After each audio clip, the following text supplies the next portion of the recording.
Weekend show. Joining us today on the political segment, we have Enenche, a political analyst, Chief Niyi Akinsuji, who is the chairman of the Buhari Media Organization, and Mr. Showunmi, who is the spokesman, or was the spokesman of the Atiku Abubakar Presidential Campaign Organization. Gentlemen, thank you so much for coming on today's program. Today we'll be discussing President Buhari's 1 month in office. We all know that he was sworn in on May 29th, which is approximately a month ago. But he won the elections approximately 4 months ago. Reuters just put out an article I must read that the failure of Nigeria's president to appoint a cabinet 4 months after winning a second term has stymied the country's stock market, prompted foreign investors to trim holdings, and threatened growth prospects for Africa's largest economy. Mr. Niyi, Chief Niyi, how do you respond to that? Well, there's no difference in titles, really. I think Reuters has a curious way of analyzing and, of course, backgrounding these issues. First, I take exception to the indicators highlighted. One, the stock market had been on the decline, over the last 8 months or thereabouts. And it does not necessarily measure the true pulse of the capital market as a whole. The capital market is made up of the stock market and, of course, what you call the fixed income market. The fixed income market had been on the increase. And if he's talking about investments, foreign direct investments, the CBN just announced this week that foreign direct investment in the first quarter of 2019 increased to $8 billion. That's a quantum leap. So when you look at all those, it vitiated more or less the position of Reuters. The president, to my mind, is a systematic, organized person. He does not rush as a rule, and I think that is his personal style. There are people whose style is to play to the gallery. This one does not play to the gallery. Well, he did say in his inaugural speech that they were calling him Baba Go Slow in his first term, and this time he's going to go fast. So is that truly his style, or is it due to the fact that he's just doesn't have the capacity to make decisions in a timely manner? No. It's not about capacity. We have seen decisions that he had made and are profound and have effects. In the first term, he waited 6 months to inaugurate his cabinet. Well, there's nothing wrong. It's not unconstitutional. You don't think that affected the economy? Don't you think that? No. These things are very clear now.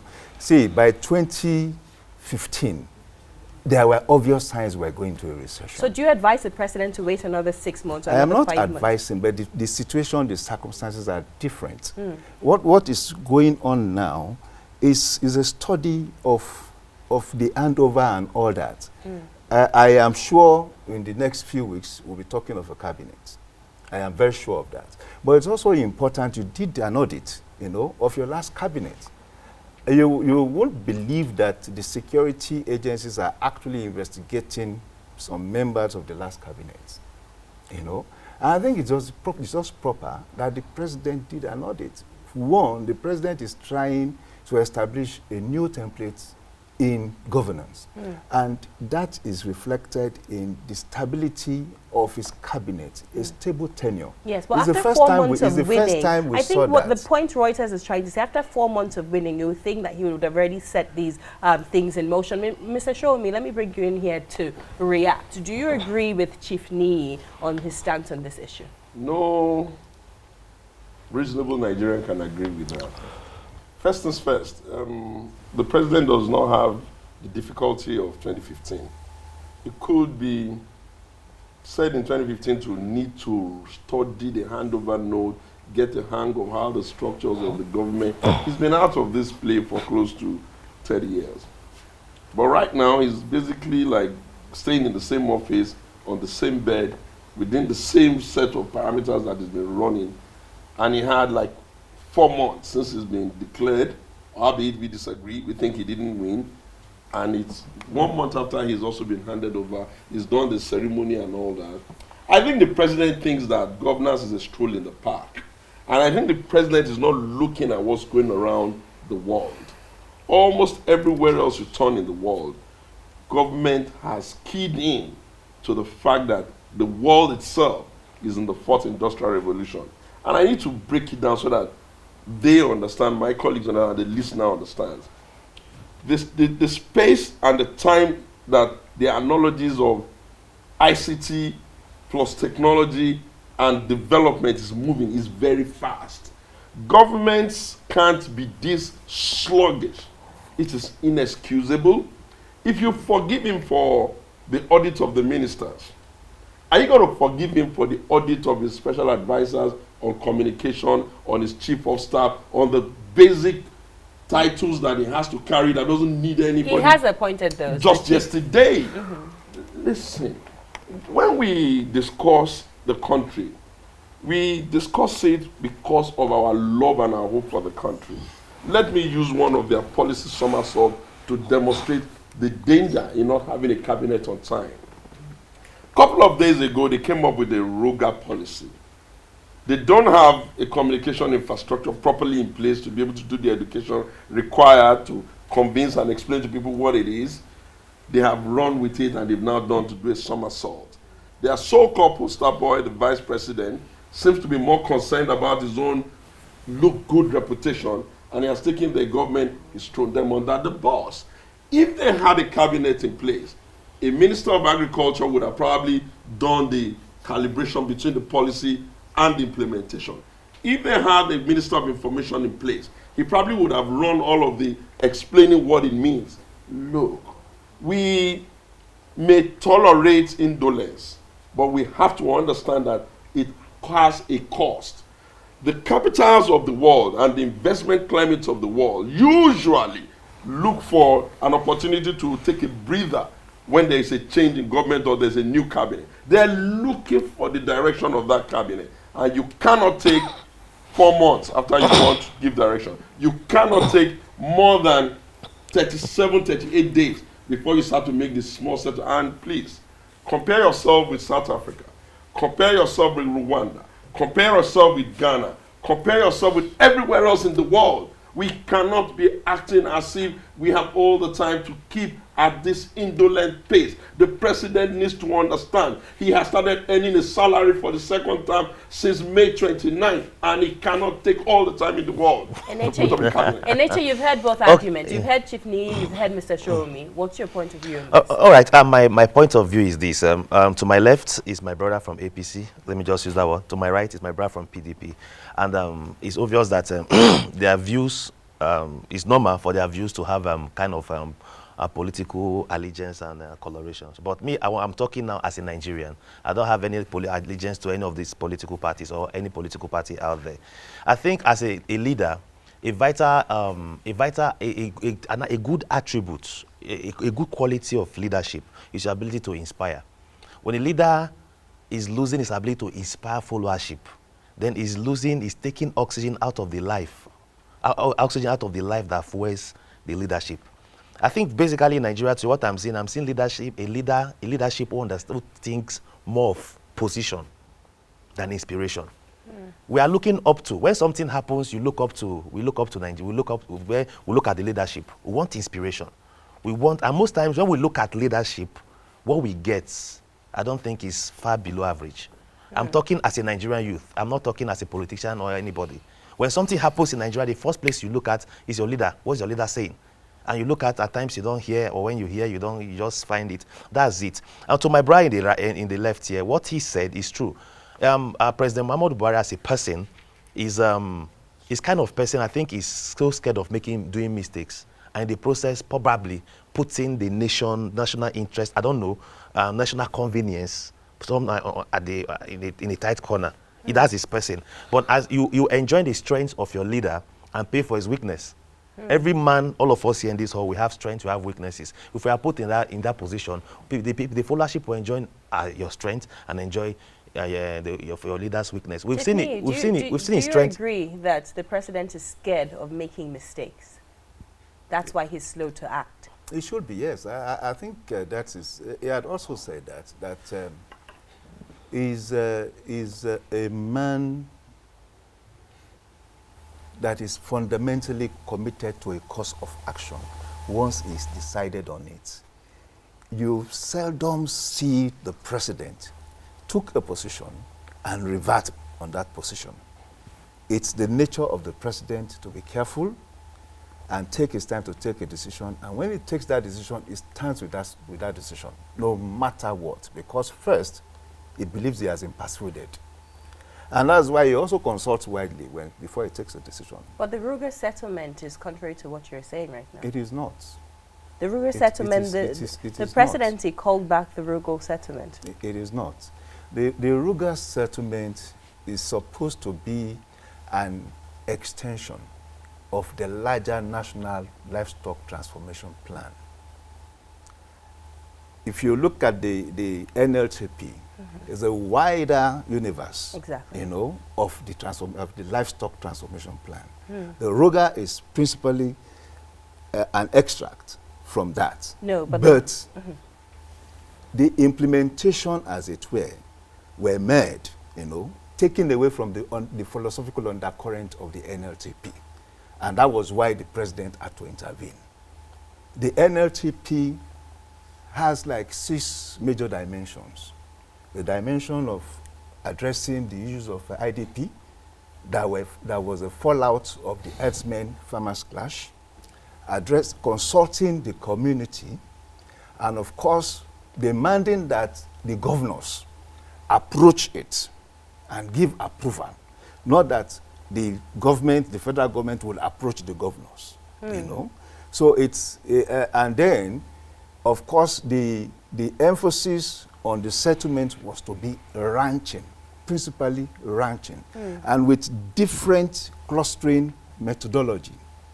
So where you may have in a particular ranch 30 30 herdsmen, for instance, up to 150, But the Ruger was not appropriately calibrated before it was rolled out. You accept that? Oh, of course. Okay. Of course. And in a bid to understand you further, the president did not give his directive for this extraction of the Ruger settlement. Not the much I know about that. So why would an initiative like this be rolled out and have the people's money, the budget of the federation, be appropriated to an extraction or an initiative like this without the president's approval? No, it's not. I'm saying it is an extension of the NLTP. What is the difference is that the Ministry of Agriculture and Rural Development, the Federal Ministry of Agriculture and Rural Development, for whatever reason, decided to roll out without inclusive collaboration, as it were, with the NLTP. Don't forget that the NLTP is a product of the NEC, the National Economic Council. The National Economic Council constituted by all governors, all state governors. So now you're placing the blame on the Ministry of Agriculture. I see you're itching to respond to this. Yes. Okay, let me give Enenche a chance to do so before you. Before my Uncle Segun talks, I'm from Benue State. And so, when you talk about this Ruger, herdsmen and all those things, you should know that we've been feeling the heat of this already. I don't want to go into the technical languages he is speaking, because right here in the ears of an average Benue man, they speak English. Understand? But I think this Ruger issue was not really properly communicated like the people. Now, I think the Nigerian state as a state has not really dealt with the root cause of this herdsmen crisis. Our people died. The Agatu protests you saw in Abuja here, I announced the date of the protest. I was at the forefront. We felt that the Nigerian state let us down. When the president stood to take oath of office from Schedule 7 of the Constitution, he said, I'll protect the life of every Nigerian. Understand? When Nigerians die, we think up to date we still have that bitterness. The governor came up, Benue State government came up with the open grazing law. The law is still in place.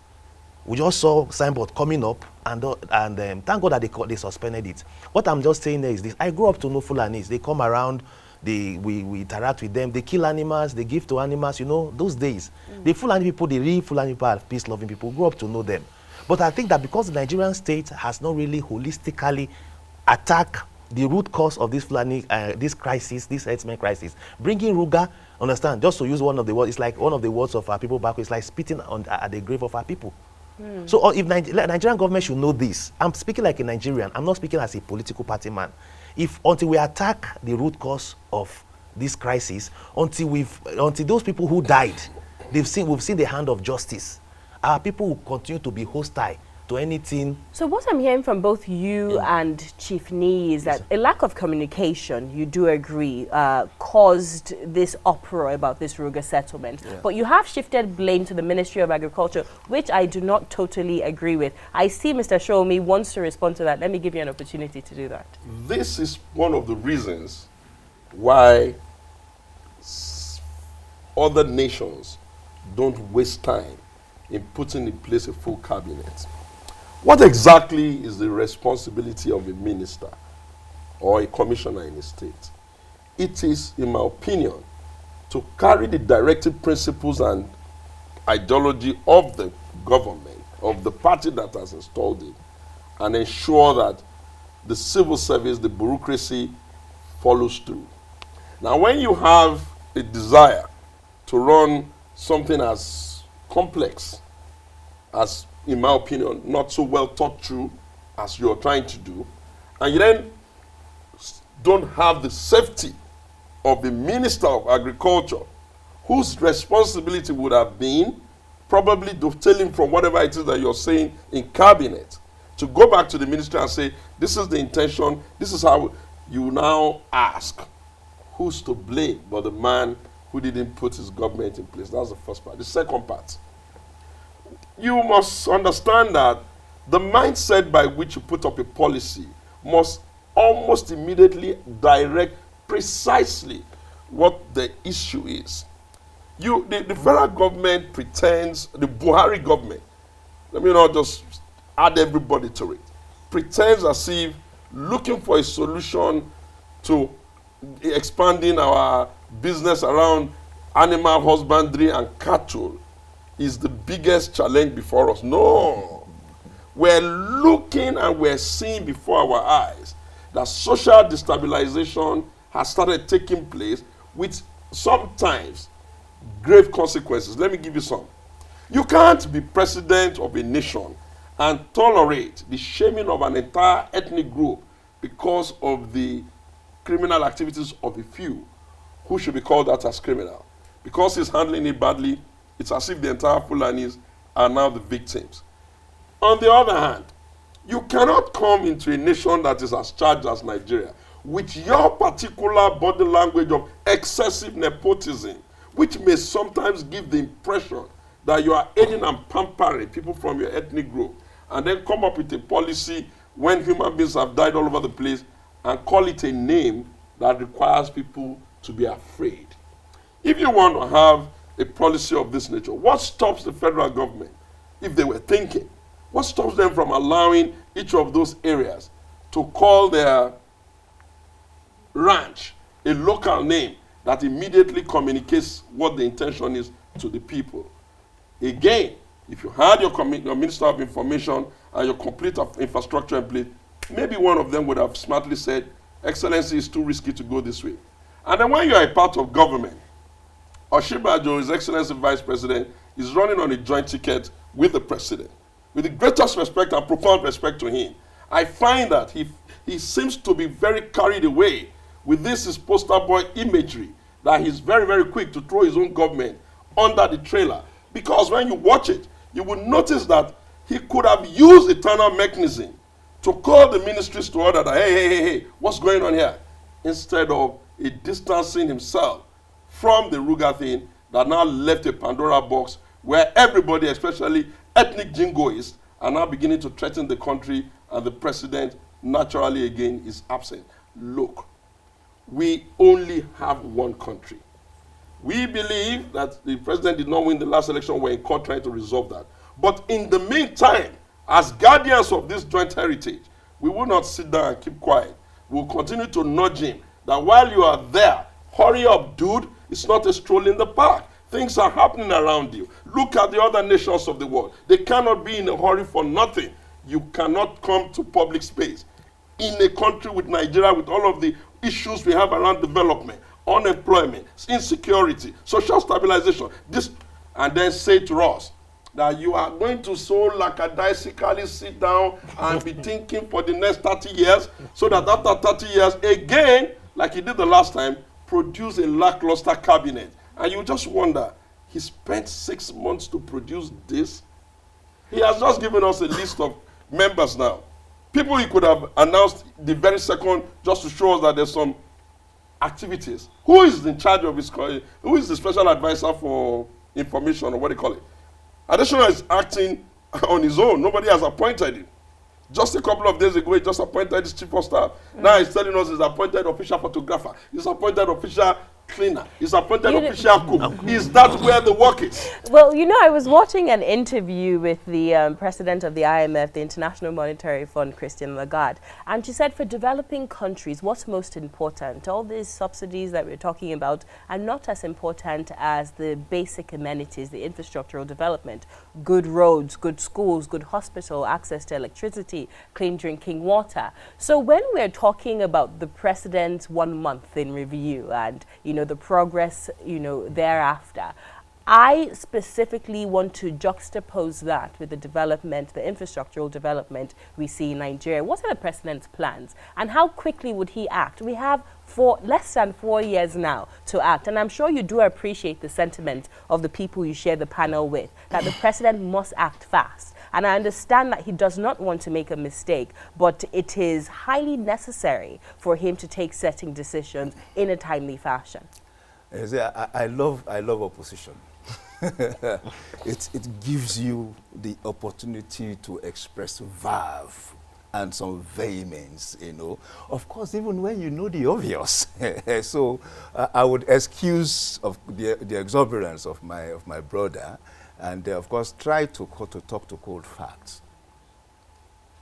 In 2015, between 2015 and 2016, our rig counts, that's the crude oil we believe in with so much trust, our rig counts moved from 49 to 5. At the same time, the price of crude oil moved from an average $110 to $28.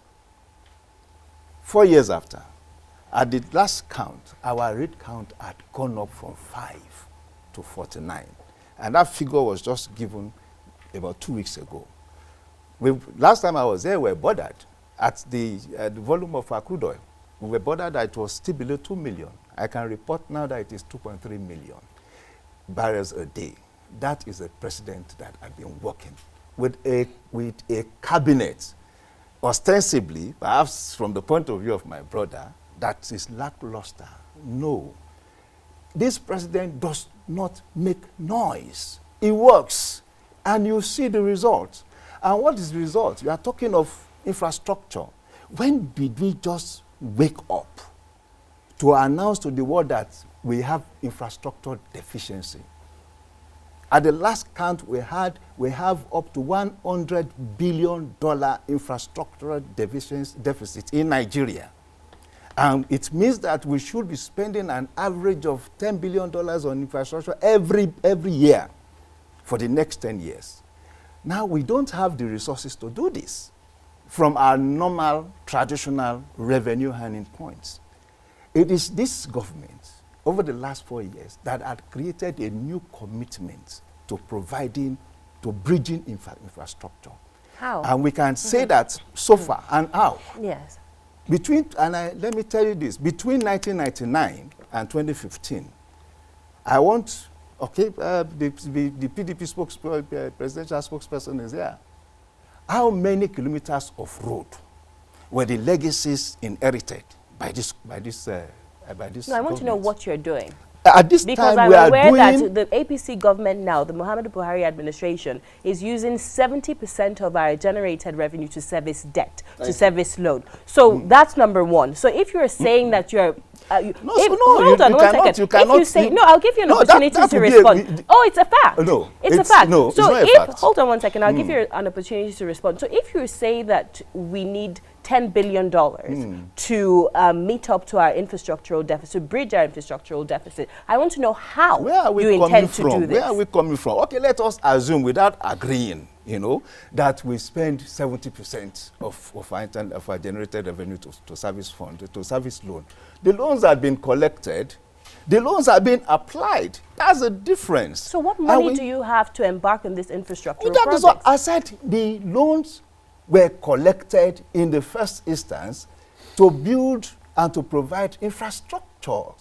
So if we are servicing a loan, we are servicing a loan operationally. It is not as if you collected a loan like in the past, you diverted it to some other consumer So things. that's why we've made the argument that these subsidies that we're paying do you are make coming any, to another place. Because if we'd only have 30% to achieve the mission that you are saying that is the objective of the APC government, then it's not making sense. Like our viewers right now are wondering, you have all these elaborate plans, but where is the money to do it? No, but the truth of the matter is, over the last 3 years thereabouts, the government had been constructing roads. So far, we can talk of 2,000 kilometers of federal roads that have been constructed. Some are being rehabilitated. That is one. If you are talking about engaging the social environment, more than 300 and something billion had been committed to circling Nigeria out of poverty. It was never done before. Now, if you are concerned about the 30%, the remaining 30% is about how you also diligently apply the resources. Chief Niyi, you would agree with me without playing politics. Less than 10% of the budget is appropriated to education. Less than 10% of the budget is appropriated to health. We're talking about basic amenities for the poorest of the poor in our society, and I don't believe this rhetoric I don't believe it's propagating the message and the objectives of the Nigerian people. But let me give you, we're running out of time. Enenche, please let me give you 1 minute to give me your final remarks on the situation on ground. Okay, basically on the situation on ground, Uncle Niyi, I think it's been political, even as Uncle Segun too is being political. But let me talk like a Nigerian. Average Nigerian wants to see food. Every Nigerian wants to see light. Every Nigerian wants to see road, wants to see security. Every other thing both of you are speaking here, like the savior that died 2,000 years ago in the middle of two, you understand? So that's what we want to see. Understand? If we're not saying this, people are speaking English. And you see on the final notes, I want President Muhammadu Buhari should know this, that when he took the oath of office, understand, he becomes the president of the Federal Republic of Nigeria. All Nigerians, not a section of this country, and his body language should please inspire hope, should inspire patriotism and nationalism. Your final words. I think that first it's important to state that it's the thought process and the governmental models that they wish to run that is faulty. Atiku Abubakar has seen some of these problems that they're battling with, and he has suggested very frontally that you need to change the models by which we're developing and creating all of these things. One of the things that he's saying is that, why do we need to hold on to the hydrocarbons of the country as though it cannot be handled to people to run it more efficiently? Why do you want to do infrastructure at a point where you're running up and down the place to go and get the loans on behalf of the government, running the risk that is being lost, instead of giving sovereign guarantees to private sector people to do the roads in a manner that the banks will take their money? Do you understand? What we're saying is that they may think they are running slowly or running fast or going somewhere, but we hold the view that they are running very fast, if at all they are moving in the wrong direction, and that it will take them or Nigerians to come back and look at it and say, first things first, do we have more security? No, we don't. The country is almost standing at a teething edge of collapse. Every policy of government now has to be thought about from a tribal point of view. That's too dangerous. It calls for a national dialogue. You'll ask, are we able to really sustain the debt that they are gathering and using in the most inefficient ways when the world is now using other creative instruments like bonds, like private sector placement to run some of this infrastructure? In any case, you see, I hope I will have my 1 minute. You have it, The Buhari administration really doesn't understand that by stealing the mandate of the people, it has effectively That's an allegation, not a It has fact. stolen the future. Your final words, I won't please. go into the technicalities. 60 But seconds, this same Atiku Abubakar was in government in 2006 when we were paying off $12 billion, you know, and we had 100 million Nigerians living under $1 a day. Please check it. You get we it? should have paid the by debt. was there a change in the status of these very poor people? By 2012, 112 Nigerians were living under $1 a day. So you now want to imagine what was the result, the benefit of that pay up, you know? And of course, by 2015, how many roads in Nigeria were motorable? How many kilometers of roads in Nigeria were motorable? How many hospitals and clinics, you know, were functional? How many schools were functional? How many times had we had university lecturers went on strike? I mean, those are histories you don't go back to. Please, let us move forward and be consensuous in our thoughts. Thank you, Chief Niyi, Mr. Enenche, Mr. Showunmi, thank you so much for your time. Before we go, I have to ask you, would your candidate, would your principal, Atiku Abubakar, accept? I mean, he has to if it comes to it. He has no choice. If the Supreme Court rules against him. Let us first of all pray that there's no miscarriage of justice and overhanding and over pampering. Would he accept it? We will deal with the consequences of that trial. Would he gracefully? We will deal with the consequences of that judgment when it is given. Democracy is always threatened when it is not on the side of PDP. Gentlemen, thank you so much for your time. We'll take a short break right now. When we return, the sports segment of the weekend show is up next with Odiri Akban. Don't go anywhere.